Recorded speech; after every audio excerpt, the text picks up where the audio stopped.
Because I've read so much recently, I've had to split this video into two separate videos because I don't think you want to be here all day hearing my thoughts on different books.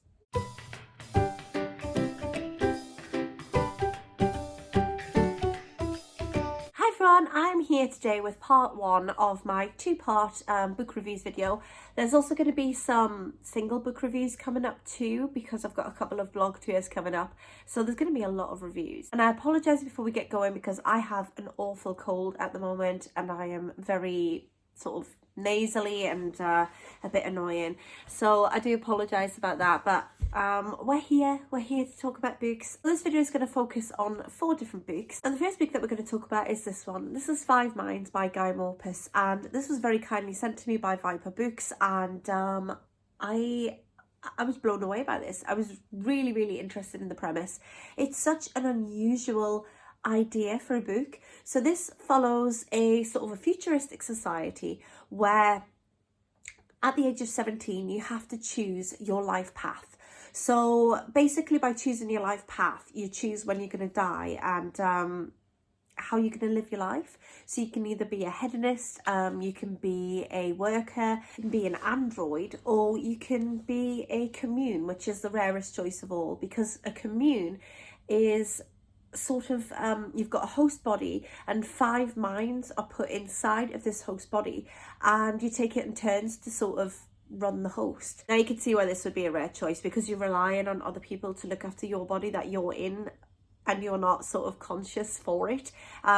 Each mind drops out for a few hours a day, effectively sleeps, and while they're doing that, another mind takes over the body and does whatever the body is doing with that person. The only positive of being in a commune is that you get to live for 142 years before you die, and that means that you will get to see a lot more sort of changes in society and things, so that is the only positive. Now there's android, you die at 80 years old, a worker, yeah, you sort of have a natural lifespan, and a hedonist, and you expire at 42. So basically the story ends up following a commune, and the commune has a plethora of different characters within it. All of the 5 minds within this one body are really different to one another, and there is 1 or 2 of them who perhaps aren't really suited to being in a commune. They should have potentially have picked another path. However, one day one of the personalities seems to have completely disappeared, and none of the others can contact them. They don't know where he's gone, and we don't know what has happened. And so you're left with the question, is one of the minds within the body a killer, or is it outside influences at play? And it was just such an interesting concept. It was sort of presented to me as a thriller, but it also strays into that sort of sci-fi genre, and I haven't really read very much sci-fi at all in literature at all, so I was quite interested to do so. Most of the novel is set in the present, which would be sort of a futuristic society to us, but most of the novel is set within that time period. However, there are flashback scenes that provide a deeper understanding of each character, what makes them tick and what their history is together. I like the concept of choosing your life path at 17 and having to pick exactly how you live your life and basically how you'll die. It was almost like a game of would you rather, which opened the door for a lot of discussion with other people who've read this book and finding out what choice they'd make. I know what choice I would make, and so I think this would be a brilliant book to read in a reading group. This was fast paced, it was adrenaline filled, and it was very thought provoking, and overall I'm really glad I read it. The next book that I read is this one. This one was very kindly sent to me by Hotkey Books, and this is Tigers, and this is the 4th book in the Stag series, and as we all know, I love the Stag series. I've talked about the series non-stop. If you haven't seen me talking about the series, I don't want to say too much about what this individual book is about, because it kind of would provide some spoilers, I feel, for the other books. So talking about Stags, the series of Stags, it follows the story of Greer, who has been sent to a very prestigious boarding school, and when she gets there, she doesn't quite fit in with everyone else. There is a lot of pomp and ceremony, and she doesn't feel like she really belongs. However, she is invited to a weekend of hunting, shooting and fishing at an estate belonging to one of the sort of elite of the school. And when she gets there, things are really uncomfortable.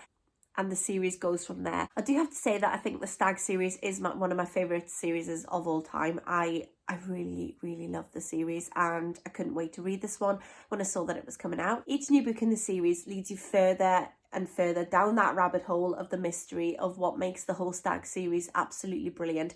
It's a series that explores privilege and subterfuge and just horror. It's really, really good. As would be expected, there are some new revelations in this book that tie up some questions that have been raised in the previous books, but the setting was a little bit different to the setting of the other books, which I really enjoyed. I thought it helped keep the series fresh as well as familiar, and I was really down to understand and unravel some of the previous secrets that have been left open from previous books. The way that Tigers ended left it open for the potential that there might be another book in the series.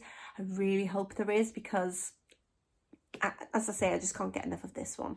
The next book that I read is a little something different. This is My Name is Selma, and this is by Selma van de Peer, and this is a non-fiction story following a Jewish resistance fighter in Holland back in the time of the Second World War. Selma manages to get by and slip under the radar by using a false identity during the time of the Nazi occupation, and she manages to pass for Aryan, and eventually her luck runs out where she is taken as a political prisoner and put into Ravensbrück concentration camp, and she manages to survive by living off her fake papers and never revealing her true Jewish background. I found this to be really interesting and inspiring read. Selma is such a brave and strong woman, and I found her story to be enlightening. World War II remains a period in time that interests me deeply, and I love reading non-fiction and fiction set in this area, and I found Selma's story to be really different to other Holocaust survivor stories that are out there on the market.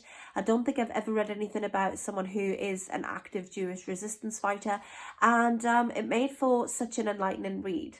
And overall, I'm really glad that I found this book, and I couldn't recommend it enough. It also has photographs within the book as well that just sort of further help set the scene and help you visualise just who Selma is and was, and who her friends are, and all of the people that she talks about. Yeah, I love this one as well. The final book that I read was this one. This is Tender as the Flesh, and oh my god, this book was absolutely brutal. This story follows another futuristic society where there has been a virus that has caused all animals to become this sort of a super spreader. If you consume the meat of an animal, you get this disease and you die. If an animal scratches or bites you, you get this disease and you die. There has been like a mass eradication of all animals, and there are just people left. And eventually, it doesn't take too long till murders start to happen, and it is suggested that people may be consuming the flesh of the people that they kill. And so in order to crack down on this crime, it is made legal to consume the flesh of people. And not just any people, but people who are essentially farmed for the purpose of meat. And yeah, this book just oh wow, this book was sick. It was pretty sick. Some of the triggers in this book, I mean, it's just, there's so many, I don't even think I could list them all. There's murder, there's cannibalism, there's slavery, there's rape, there's animal abuse, there's sadism, there's infanticide. The list goes on and on and on, and this could well be one of the sickest books I've ever read. And just when I thought I was reaching the end of the book and things couldn't actually get any worse and that things were wrapping up, the book just pulls out one last final kick to the gut, and it just, yeah, it left me feeling unwell. For any Walking Dead fans out there, this book is Negan and I was Glenn. That's enough said about it, really. There we go. I'd love to know if you've read any of them. I'd love to know if you're going to read any of them, and let me know what you're reading, and I will speak to you all soon. Bye for now.